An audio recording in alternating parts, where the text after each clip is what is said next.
doimiy komissiyasi majlisida ko'rib chiqildi va muhokama qilindi. Muhokamalarda tumanda aholi uchun qulay, xavfsiz va zamonaviy jamoat makonlarini yaratish, xizmat ko'rsatish sohasini rivojlantirish, tadbirkorlik faoliyatini qo'llab-quvvatlash hamda yangi ish o'rinlarini yaratish masalalariga alohida e'tibor qaratildi. Taqdim etilgan manzilli dasturga muvofiq gavjum ko'chalar infratuzilmasini yaxshilash bo'yicha loyihalar amalga oshirish uchun respublika byudjeti hisobidan jami 12 milliard 610 million so'm mablag' ajratilishi nazarda tutilgan. Xususan, Mustaqillik ko'chasi va Bobur istiqomat bog'ini obodonlashtirish hamda 24 yetti xizmat ko'rsatish markazlarini tashkil etish, shuningdek, Qarog'u mahallasidagi Islom Karimov ko'chasini zamonaviy jamoat hududiga aylantirish bo'yicha yirik loyihalar amalga oshirilishi belgilangan.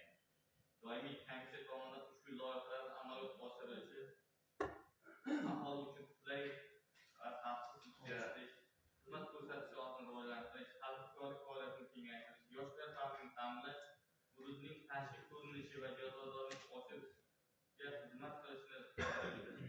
Shu bilan birga ajratiladigan mablag'lardan maqsadli va samarali foydalanish, qurilish ishlarini sifatli va o'z muddatida amalga oshirish, keskin nazorat va monitoringni kuchaytirish bo'yicha mas'ul tashkilotlarga qat'iy talablar belgilandi.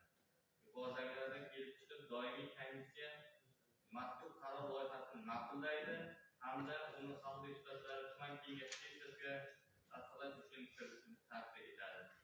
E'tiborlaringiz uchun rahmat. Doimiy komissiya xulosasi yuzasidan hurmatli deputatlar savol bormi? Yo'q bo'lsa, Ahmad kun tartibidagi ushbu masala yuzasidan tegishli qaror qabul qilishimiz kerak. Qaror loyihalari sizlarga tarqatilgan. Loyiha yuzasidan kimda qanday taklif bor? Ma'qul bo'lsa, rahmat ovoz berishlarini so'raymiz. Rozilar. Rahmat. Qarshilar. Yo'q. Betaraflar. Yo'q. Rahmat. Tasdiqlanadi. Kun tartibidagi 7-masala O'zbekiston Respublikasi Oliy Majlisi Senat Kengashining hududlarni rivojlantirish hamda aholi muammolarini hal etishda mahalliy kengashlar deputatlari va senatorlarning mahalliy yetkaziligi bilan o'zaro hamkorligini yanada kuchaytirishda chora-tadbirlar to'g'risidagi 35-sonli qarori ijrosini ta'minlash maqsadida 2025-yil yakunlari bo'yicha Sherobod tumanining kompleks ijtimoiy-iqtisodiy rivojlantirish borasida tumanda amalga oshirilgan ishlar to'g'risida mazkur kun tartibidagi masala bo'yicha tuman kengashi kotiblaridan biri axborot tuman kengashining Imom deputatning qo'llab quvvatlash masalalari bo'yicha doimiy komissiyasi majlisida eshitilgan va muhokama etilgan. Bildirilgan fikr mulohazalar va takliflarni inobatga olib, qaror loyihasi tayyorlangan. Hurmatli deputatlar, mazkur masala yuzasidan tayyorlangan doimiy komissiya xulosasini o'qib eshitish uchun so'z tuman kengashining reglamentida deputatning qo'llab quvvatlash masalalari bo'yicha doimiy komissiyasi raisi Eshmurodov deputat Qo'shqoqovga beriladi. Marhamat,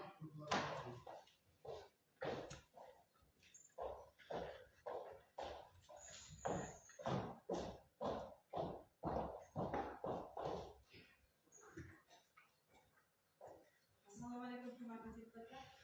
O'zbekiston Respublikasi Oliy Majlisi Senat Kengashining hududlarni rivojlantirish hamda aholi muammolarini hal etishda mahalliy kengashlar deputatlari va senatorlarning mahalla yetkaziligi bilan o'zaro hamkorligini yanada kuchaytirish chora-tadbirlari to'g'risidagi 35 sonli kengash qarori ijrosi yuzasidan 2025-yil yakuni bo'yicha Sherobod tumanini kompleks rivojlantirish borasida amalga oshirilgan ishlar to'g'risidagi masalaga doimiy komissiya xulosasi.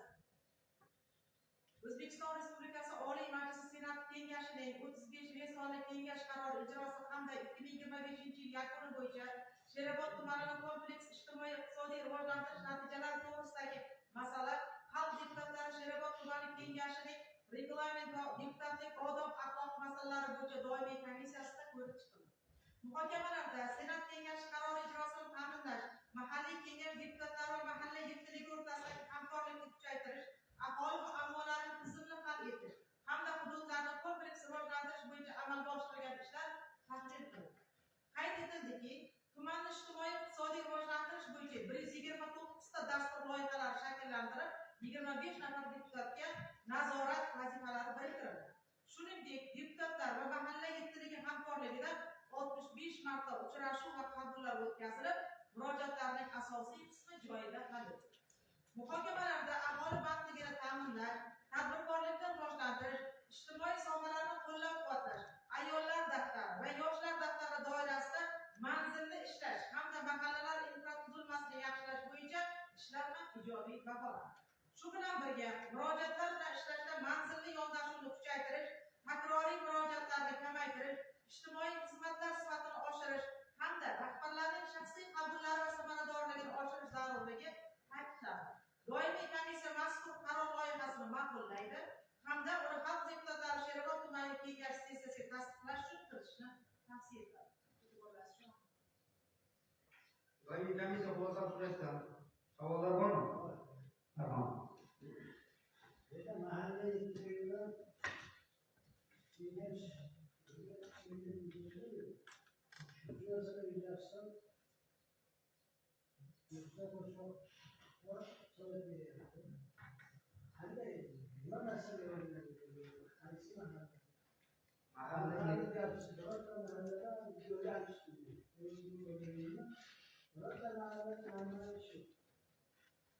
Mahalla yetkiligi bilan bu yerda deputatlarning o'zaro hamkorligi 2025-yilda amalga oshirilgan yuzasidan ketyapti. Deputatlar va mahalla yetkiligining hamkorligi masalasi.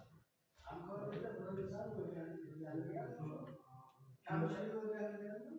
Bu yerda shunday bo'lishi kerak.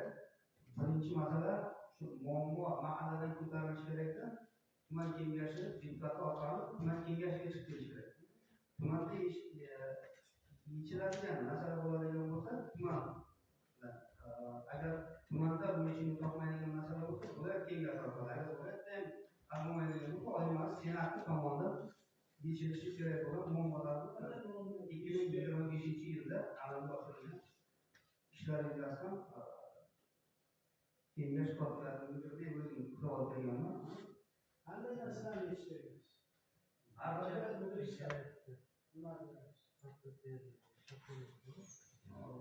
Bu savolga javob beradigan nimaga degan hisobotlar qilingan hisobotlarni agar o'tkazsangiz sizga yetadi. Hisobotlar qilingan ishlar hammasini hisobotlarida yetadi. Yana savollar bormi? Savollar bo'lmasa, rahmat. Kun tartibidagi ushbu masala yuzasidan tegishli qaror qabul qilish kerak. Qaror loyihasi sizlarga tarqatilgan. Loyiha yuzasidan kimda qanday taklif bor? Yo'q bo'lsa, marhamat ovoz berishlarini so'rayman. Hozirlar. Rahmat. Qarshilar? Yo'q. Betaraflar? Yo'q. Tasdiqlanadi. Kun tartibidagi 8-masala. Xalq deputatlari tuman kengashining 2026-26 7-20-38-29 sonli qaroriga o'zgartirish kiritish to'g'risida. Mazkur kun tartibidagi masala mahalliy byudjet tadbirkorligini rivojlantirish va iqtisodiy islohotlar masalalari bo'yicha doimiy komissiyasi majlisida ko'rib chiqilib, muhokama etilgan. Bildirilgan fikr, mulohazalar va takliflarga inoat olib, qaror loyihalari tayyorlangan. Hurmatli deputatlar, kun tartibidagi ushbu masala yuzasidan qaror qabul qilish kerak. Qaror loyihalari sizlarga tarqatilgan. Loyiha yuzasidan kimda qanday taklif bor? Taklif yo'q bo'lsa, ma'ruza marhamat ovoz berishlarini so'rayman. Hozirlar. Rahmat.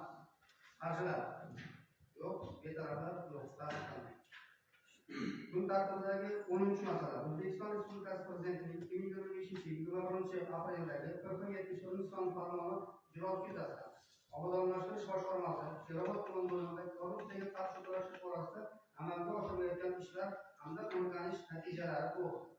Mazkur kun tartibidagi masala bo'yicha obodonlashtirish boshqarmasi Sherobod tuman bo'limi boshlig'ining hisoboti tuman kengashining korrupsiyaga qarshi kurashish va xavfsizlik masalalari bo'yicha doimiy komissiyasi majlisida ko'rib chiqilib, muhokama etilgan. Bildirilgan fikr va mulohazalar va takliflarni inobatga olib, qaror loyihalari tayyorlangan.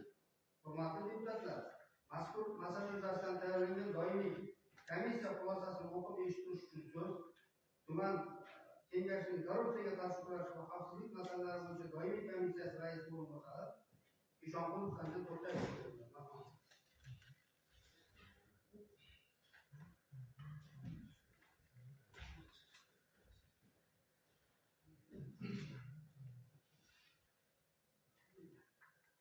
O'zbekiston Respublikasi Prezidentining 25-yil 21-apreldagi 71 sonli farmoni ijrosi yuzasidan obodonlashtirish boshqarmasi Sherobod tuman bo'limida korrupsiyaga qarshi kurash borasida amalga oshirilayotgan ishlar hamda o'rganish natijalari to'g'risida masalan doimiy komissiya xulosasi O'zbekiston Respublikasi Prezidentining 2025-yil 21-apreldagi 71 sonli farmoniga muvofiq davlat organlari va tashkilotlarida korrupsiyaga qarshi munosabatni shakllantirish, ochiqlik va shaffoflikni ta'minlash hamda xizmat intizomini mustahkamlash bo'yicha belgilangan vazifalar ijrosi yuzasidan Sherobod tumanida obodonlashtirish boshqarmasi bo'limi faoliyat o'rganildi. Mazkur masala tuman kengashining korrupsiyaga qarshi kurashish va xavfsizlik masalalari bo'yicha doimiy komissiya majlisida ko'rib chiqilib muhokama qilindi. O'rganishlar davomida bo'limda korrupsiyaga qarshi kurashish, moliyaviy intizomni ta'minlash, davlat xaridlarini shaffoflikni yo'lga qo'yish va ichki nazorat mexanizmlarini kuchaytirish bo'yicha muayyan ishlar amalga oshirilgani qayd etildi. Shu bilan birga quyidagi kamchiliklar aniqlandi. Xodimlarning korrupsiyaga qarshi kurash bo'yicha huquqiy bilimlari yetarli emasligi, ichki ishlar hujjatlarini yuritishda ayrim kamchiliklar mavjudligi, jamoatchilik nazorati mexanizmlari to'liq yo'lga qo'yilmaganligi, ayrim jarayonlarda inson omili yuqori darajada saqlanib qolayotganligi, murojaatlar bilan ishlash va ichki tahlil tizimining yetarli emasligi. Komissiya ushbu kamchiliklarni bartaraf etish maqsadida quyidagi tavsiyalarni berdi. Xodimlar uchun korrupsiyaga qarshi kurash va xizmat odobi bo'yicha o'quv seminarlarini tizimli tashkil etish, davlat xaridlari va moliyaviy jarayonlarda to'liq raqamlashtirish va shaffoflikni ta'minlash, ichki nazorat va monitoring tizimini kuchaytirish, jamoatchilik nazorati va ommaviy axborot vositalari bilan hamkorlikni kengaytirish, korrupsiya xavfi yuqori bo'lgan yo'nalishlarda doimiy ichki auditlarni yo'lga qo'yish. Yuqoridagilardan kelib chiqib, komissiya obodonlashtirish boshqarmasi bo'limida korrupsiyaga qarshi kurashish, ochiqlik va shaffoflikni ta'minlash bo'yicha olib borilayotgan ishlarni ma'lumot uchun qabul qilish hamda kelgusida belgilangan tavsiyalardan to'liq amal qilish maqsadida muvofiq deb hisoblaydi. Mazkur masala yuzasidan tayyorlangan axborotni ma'lumot uchun qabul qilib, qaror loyihasini tasdiqlab berishlaringizni so'raymiz.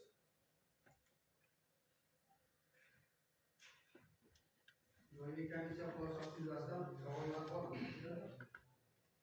Savollar bo'lsa marhamat, bunda to'xtalib ko'ramiz. Bu tartibda ushbu masala yuzasidan tegishli qaror qabul qilishimiz kerak. Qaror loyihalari sizlarga tarqatilgan. Loyiha yuzasidan kimda qanday takliflar bor? Ma'qul bo'lsa marhamat ovoz berishlarini so'rayman. Hozirlar. Rahmat. Qarshilar. Yo'q. Betaraflar yo'q. Tasdiqlandi. Kun tartibidagi 11-chi masala. Aholi va hududlarni favqulodda vaziyatlardan ishonchli muhofaza qilish sohasini sifat jihatdan yangi bosqichga ko'tarish to'g'risidagi O'zbekiston Respublikasi Prezidentining 2025-yil 20-oktyabrdagi PK 185-sonli farmon ijrosini ta'minlash chora-tadbirlari to'g'risida. Hurmatli deputatlar, mazkur masala yuzasidan tayyorlangan doimiy komissiya xulosasini o'qib eshitish uchun so'z tuman kengashining korrupsiyaga qarshi